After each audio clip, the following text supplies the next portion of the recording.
Добрый вечер. Адъютант его превосходительства Владимир Арсеньев, он стал легендой советского кинематографа и при этом всю жизнь посвятил Малому театру России. Сегодня у нас в антракте Юрий Соломин.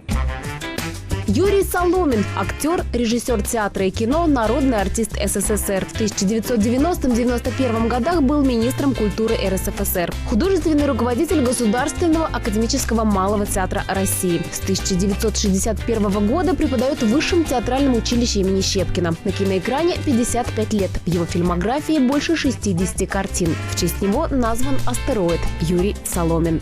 Юрий Мефодьевич, разговор с вами хотелось бы начать, конечно же, с темы Малого театра, потому что Малый театр и вы уже неотделимы. А почему вы выбрали именно этот театр, полюбили его и остались ему верны? Это было еще в школе. В 1949 году был юбилей Малого театра. 125 лет зданию построенному. И был фильм снят «Малый театр. Его мастера». И я его увидел в Чите тогда. Я родился там и вырос, и школу закончил в Чите. И вот там я увидел этот фильм. И когда я увидел всех этих артистов, тогда были и Жаров, и Ильинский, Бабочкин, Гоголева, Яблочкина, Пашенная. Они все снимались в кино, и мы их все видели и знали по фильмам. И вот тогда, значит, я подумал, даже ничего не подумал, я просто смотрел, потом я несколько раз смотрел фильм. Тогда были вот для детей детские дома. Такие дома, ну вот Дом пионеров назывался. Это была и та продленка, которая воспитывала человека стать человеком. Я говорил об Островском, что он когда-то сказал, и я это повторяю, что без театра нет нации. Я перефразирую сегодня и говорю не театр, ладно, чтоб не говорили, что вот мы вот они артисты думают, что театр – это музыка, это живопись, это поэзия, литература, да? А если еще учесть, что это телевидение, это кинематограф, значит, о чем он говорил? Он говорил о той культуре, которая называется, должна называться нация, любой нации, будь то татары, будь то евреи, будь то русские, грузины. Помните, как он? Вот мне очень приятно приехать к вам сюда. Республика, уважаемая с момента ее образования, да, поэтому тот колорит национальный и та культура национальная, она входила всегда в общую культуру российскую. Театр Камала, почему мы так дружим? Потому что, когда я поступил учиться в Щепкинское училище, была набрана татарская студия, первая. И там учились вот ваши народные артисты, ведущие, старые. Мы жили в одном общежитии. У нас были одни педагоги, которые учили и русский курс, и татарский курс. Когда 10 лет назад мы впервые приехали сюда на поезде, и когда мы подъезжали утром, я увидел на перроне ребят всех из татарского театра «Камал», с которыми мы жили на Трифоновке в общежитии вместе, которыми мы чай пили и, так сказать, если есть нечего было, всегда помогали друг другу, понимаете. Это осталось. И видите, человек 10-12, они пришли, и мы были настолько тронуты, что потом сказали, нет, будем ездить почаще. И вот уже 3 года мы нашли такой способ обменных гастролей, чтобы было всем выгодно. Ну и вот и приезжаем. Должен сказать, театр Камала у нас в Малом театре, на основной сцене, всегда проходит с большими аншлагами при переполненных залах. Юрий Мефодьевич, говоря о традициях, в своем театре вы прежде всего сохраняете эти традиции, Но помимо того, что вы сохраняете традиции, вы делаете спектакли очень современными по смыслу и даете новые трактовки привычным образом. Как вам это удается? Лет 20 назад, когда вот началось новое что-то, отношение, там новая режиссура появилась, артистов новых не появилось. Просто старые умирают, а молодежь занимает их места. Это не новое.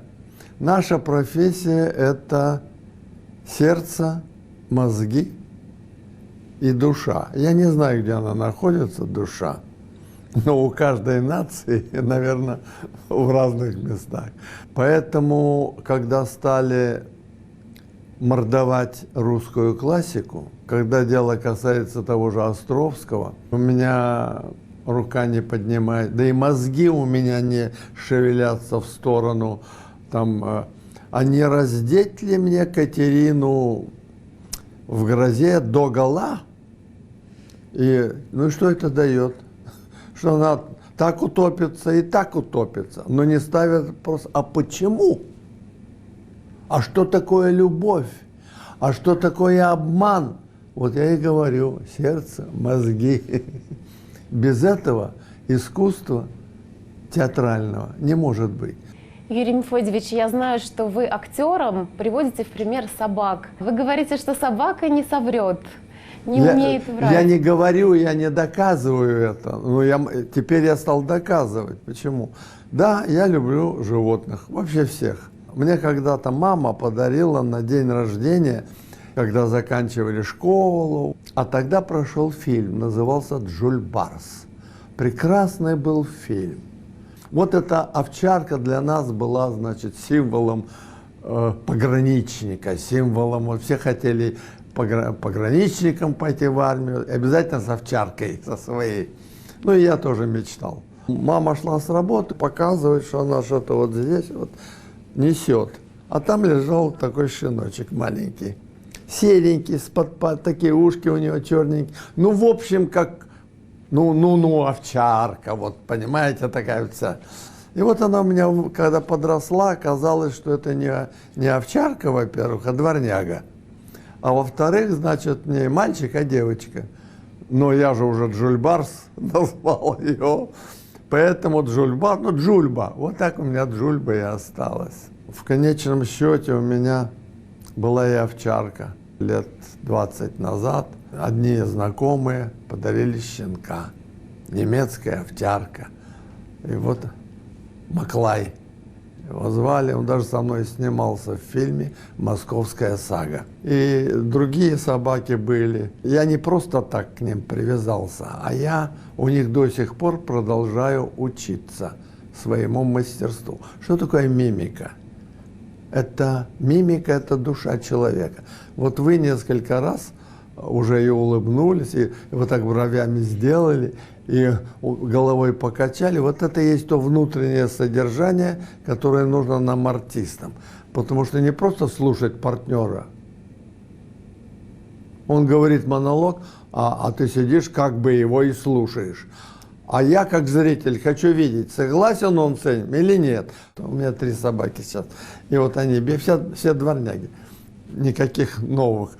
Я считаю, что собаку покупать – это безнравственно. Или кошку, или птичку. Их так много сейчас бегает бездомных, кошек, так много бездомных, а это души. И поэтому, если, как говорят, ой, я так люблю, но у меня нет возможности, найдите возможность. Ну, небольшую, маленькую возьмите. Ну, они тоже бегают бездомные. Прогуляемся к реке.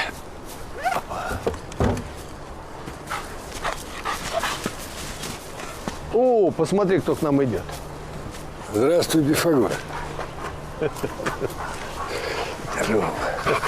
В кино вы всегда практически играли очень положительных героев.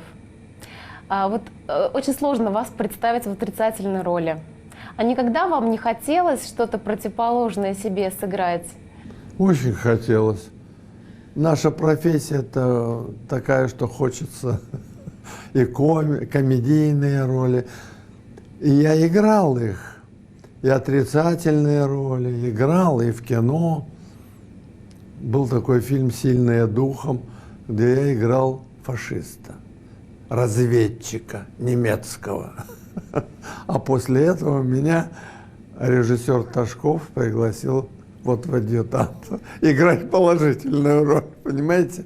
И комедийные роли. Была же и «Летучая мышь», и «Обыкновенное чудо» были фильмы такие. Ну, в основном, да, вот положительные герои. Но они тоже разные.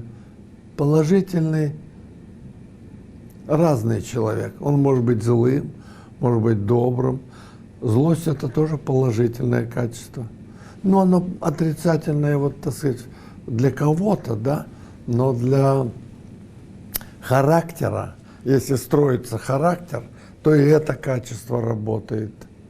И это. А потом, в общем, уже создается тот положительный герой, или как там называют характер, который вы видите потом в кино, на телевидении и так далее, и так далее.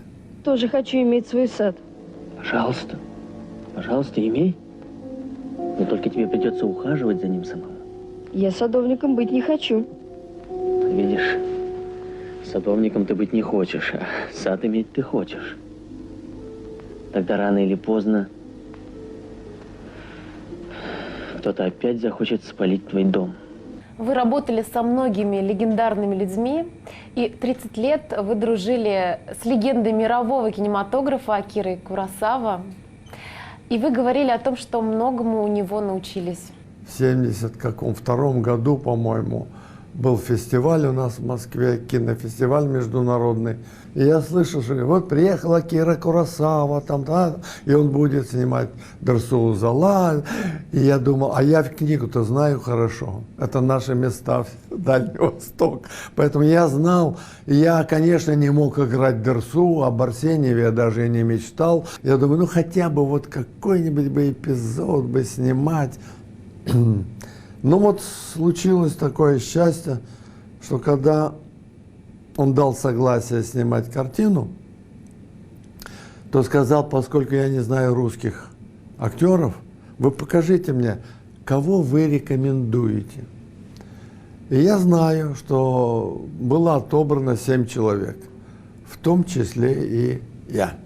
А потом мы вместе, вот я с ним работал 1,5 года, из них 8 месяцев мы провели на Дальнем Востоке, в городе Арсеньеве.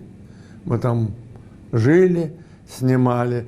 Вообще, это фильм, вот это мне иностранцы говорили, что он прошел в 90 странах мира, прошел фильм этот, и Оскара получил, и много премий других международных. И они сказали, фильм, чем он хорош? Мы узнали Россию. Там, говорит, такая природа, что в нее нельзя не влюбиться. И мы там действительно снимали и лето, и осень, и зиму, и весну. Все времена года не посыпали, так сказать, тальком, понимаете, себя. А все было так, там вот на озере Ханка, когда мы снимали, там, мы рвем траву, большой эпизод. Мы ободрали все руки себе в кровь, потому что еще вентиляторы на нас дули. Ведь вот Арсеньев, которого мне довелось посчастливиться сыграть, он сделал много открытий. И не только, так сказать, географических. Он много. Но при жизни он запретил называть эти открытия своим именем. Вот такой был человек. И самое главное, об этом никто не говорит никогда. Да только я один, и, по-моему, и говорю, но я прав все-таки, я знаю. Он закончил высшее военное училище, служил в Польше. Он был очень знающим, образованным человеком. И как офицер, капитан, он был переведен на Дальний Восток. И по его книгам, это уже мое расследование, по его книгам, по тем воспоминаниям, как я понимаю, что он составлял карту Дальнего Востока. Картограф был. Он составлял первую карту, настоящую карту. И я знаю, что особенно вот в годы, когда уже это 900-е годы, там, да, что за ним была слежка, его искали многие разведки мира, потому что только у него, только он знал, и была составлена карта всего Приморского края. Прибитая дождем зола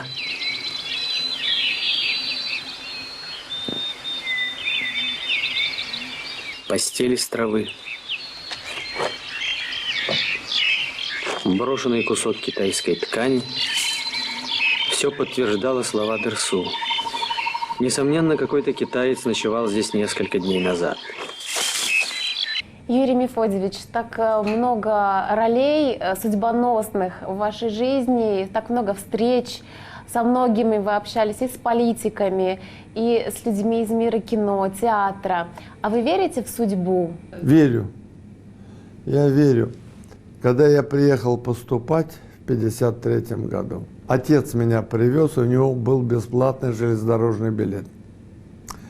У нас не было никого в Москве, знакомых. Материально было не так много денег, чтобы мы могли долго жить в Москве.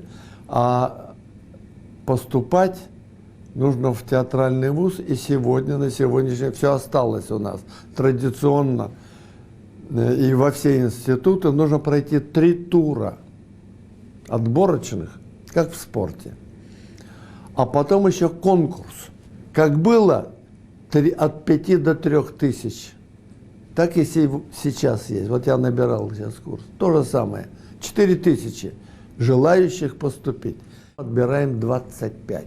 Я прошел на 2-й тур и пришел к отцу, он в скверике у Большого театра ждал меня, но он был расстроенный. Я говорю, что случилось? Он говорит, у меня похитили документы, ну, украли на Ярославском вокзале все документы, партийный билет. И он говорит, вот на обратную дорогу есть билет, надо ехать. И я никогда ни у кого ничего не прошу. Но тут, наверное, я не знаю, вот судьба. Я пришел, меня встретила секретарь, там, приемной комиссии. Вам, говорит, кого? Я говорю, мне Пашенова бывает. И ей рассказывает все, что я рассказал. Она долго на меня смотрела. А потом сказала, ну, оставайся. И я остался. И вот даю вам интервью. Это судьба. Наш курс, который мы ведем с женой, носит имя, имени Веры Николаевны Пашеновой.